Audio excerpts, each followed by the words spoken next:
Thank you for joining me on this course where we're going to talk about everything related to hiring and onboarding. I know everybody's favorite topic, right? But it's obviously an important one. We know the challenges in healthcare as it relates to employees being burned out, finding good support staff, and honestly just even finding really great providers that not only want to join your company but actually stay for the long haul. And this is part of it, is being able to find the right people that are going to fit for your company. Now, one of the biggest aspects in terms of hiring individuals is actually related to the cost and time associated with replacing the people that you're looking to hire for. And what I mean by that is we look at each position in our own company, whether it's an administrator, front desk, a doctor, a provider, and we don't really focus on the associated costs with replacing those individuals. Now, that doesn't mean that people are a number. But unfortunately, some organizations treat it as such, and there is a mentality for some individuals to say, well, those individuals are replaceable, but these people are not, meaning maybe the front desk can find more people to do their job, but I'm going to do everything in my power to keep a doctor. But every single employee, there's a cost. And for that person who's maybe in the front desk, somebody on a little bit lower on the totem pole, you're going to end up spending about 16% of their salary to replace them. So maybe you're paying them $40,000 and you say, hey, not a big deal. We go through a bunch of them every year. They don't really stick around for the long haul. Not a big deal. But 16% of $40,000. Multiply that by how many of those employees you have to replace every single year. Or maybe you have a mid-level employee. Now you're going to spend 6 to 9 months of their salary. And what if you have to replace a doctor or a high-level provider? You're going to spend up to 213% of their salary. So what if you had a doctor who was making $250,000? Or what if you had a doctor who was making maybe $800,000? Now you're going to spend $500,000 to $1.6 million to replace one person.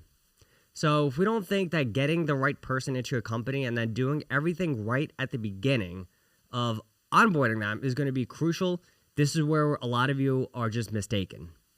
And this is why this process is so important, because it is not only just costly from the money sense. I mean, how many of you could afford to spend or waste really $1.6 million or even $500,000?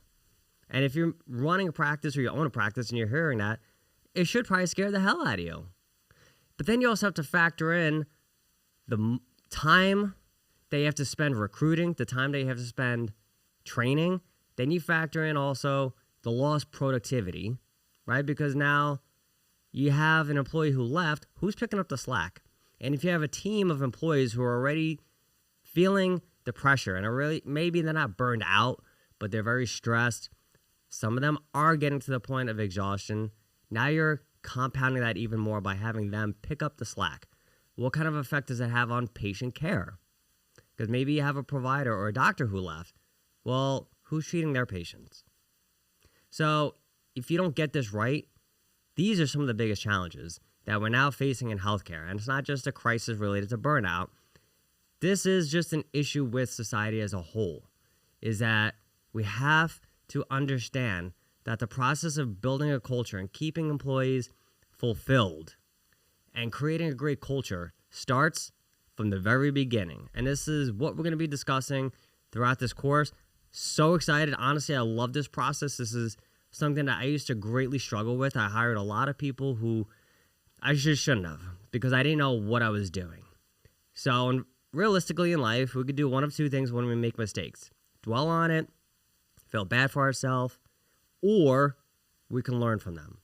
And that is exactly what I did. I learned from my mistakes when it came to hiring people, whether it was out of desperation, not knowing how to ask the right questions, how to evaluate the right talent.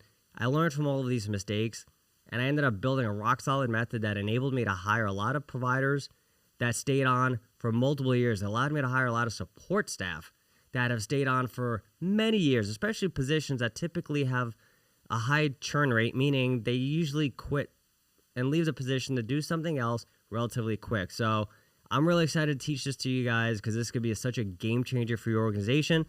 I'm going to see you in Module 1.